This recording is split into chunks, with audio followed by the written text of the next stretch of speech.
Hello friends, welcome to జ్ఞాపకాస్ kitchen. ఈరోజు మన జ్ఞాపకాస్ కిచెన్లో పండు మిర్చి నిల్వ పచ్చడిని కరెక్ట్ కొలతలతో ఎలా తయారు చేసుకోవాలో చూపిస్తున్నాను. ఈ విధంగా చేసుకుంటే పచ్చడి ఎక్కువ రోజులు నిల్వ ఉంటుంది. వేడివేడి అన్నంలో నెయ్యి వేసుకొని కలుపుకొని తినడానికి ఈ పచ్చడి చాలా టేస్టీగా ఉంటుంది. ఇప్పుడు ప్రాసెస్ ఏంటో చూద్దాము. నేను ఇక్కడ 1/2 కేజీ పండు మిర్చిని తీసుకున్నాను. అలాగే మిగతా ఇంగ్రీడియంట్స్ని కూడా ఈ 1/2 కేజీ పండు మిర్చికి సరిపడా తీసుకున్నాను. ఒకవేళ మీరు పచ్చడి ఎక్కువ క్వాంటిటీలో తయారు చేసుకోవాలనుకుంటే మిగతా ఇంగ్రీడియంట్స్ని కూడా తగినంతగా అడ్జస్ట్ చేసుకొని ప్రిపేర్ చేసుకోవాలి. ఇప్పుడు ఈ పండు మిర్చిని శుభ్రంగా కడిగి 1 గంట పాటు ఎండలో కొంచెం ఆరనిచ్చి తర్వాత ఇవి తడి లేకుండా పూర్తిగా ఆరిపోయిన తర్వాత తొడిమలు తీసేసి ఈ విధంగా ముక్కలుగా కట్ చేసుకుంటే మనకి గ్రైండ్ చేసుకోవడానికి ఈజీగా ఉంటుంది. అలాగే 1/2 కేజీ పండు మిర్చికి సుమారు 100 నుండి 120 గ్రాముల వరకు చింతపండుని తీసుకోవాలి. ఇక్కడ నేను 100 గ్రాముల వరకు తీసుకున్నాను. ఒకవేళ మీరు కొంచెం పులుపు కావాలనుకుంటే ఇంకో 20 గ్రాములు ఎక్స్ట్రా వేసుకోవచ్చు. ఈ చింతపండుని కూడా కొద్దిగా ఎండలో తడి లేకుండా ఆరబెట్టుకొని తీసుకోవాలి. అలాగే చింతపండులో ఉండే ఇత్తనాలు కానీ పీసు ఇలాంటివి ఏమి లేకుండా చూసుకోవాలి. అలాగే 100 గ్రాములు కల్లుప్పును కూడా తీసుకుందాము. ఉప్పుని కూడా కొంచెం తడి లేకుండా ఆరబెట్టుకోవాలి. మనం తీసుకునేవన్నీ కూడా అసలు తడి లేకుండా ఉంటే పచ్చడి తొందరగా పాడైపోకుండా ఉంటుంది. అలాగే 10 నుంచి 15 వెల్లుల్లి రెబ్బలు పొట్టు వలిచి తీసుకోవాలి. ఇప్పుడు పొయ్యి మీద ప్యాన్ పెట్టి 1 స్పూను మెంతులు వేసేసి లో ఫ్లేమ్లో వేయించుకోవాలి. మెంతులు ఈ విధంగా కొంచెం వేగిన తర్వాత 2 టీ స్పూన్లు ఆవాలు వేసి వేయించుకోవాలి.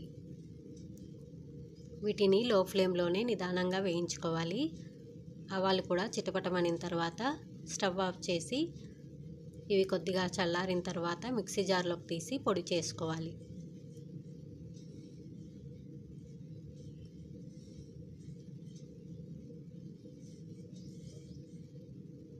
ఇలా మెత్తగా పౌడర్లా ప్రిపేర్ చేసుకొని పక్కన పెట్టేసుకుందాము.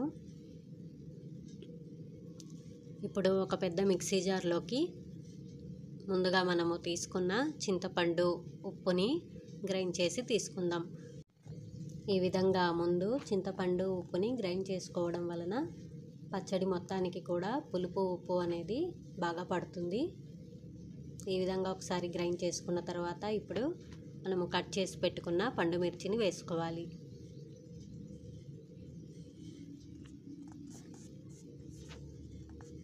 మిర్చి వేసిన తర్వాత ఇది మరీ మెత్తగా కాకుండా కొంచెం ఈ విధంగా బరకగా గ్రైండ్ చేసుకోవాలి.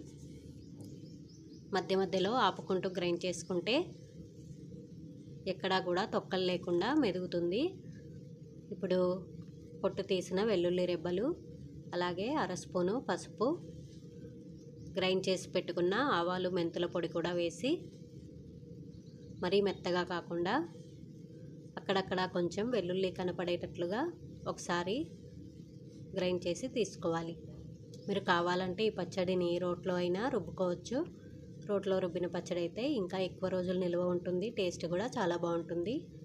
ఈ విధంగా గ్రైండ్ చేసిన పచ్చడిని ఒక గ్లాస్ జార్లోకి కానీ ఏదైనా డబ్బాలో కానీ స్టోర్ చేసి పెట్టుకోవచ్చు. నేను ఇక్కడ జాడీలోకి తీసి పెడుతున్నాను.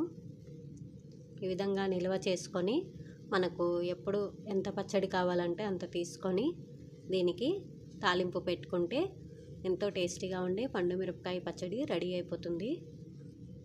తాలింపు కోసము 2 స్పూన్లు నూనె వేసుకొని అందులో 1 స్పూను తాలింపు గింజలు, 4-5 కొంచెం దంచిన వెల్లుల్లి రెబ్బలు, 2 ఎండుమిర్చి, కొంచెం కరివేపాకు వేసుకొని ఈ పోపు బాగా వేగిన తర్వాత పచ్చడి వేసేసుకొని కలుపుకుంటే చాలా బాగుంటుంది.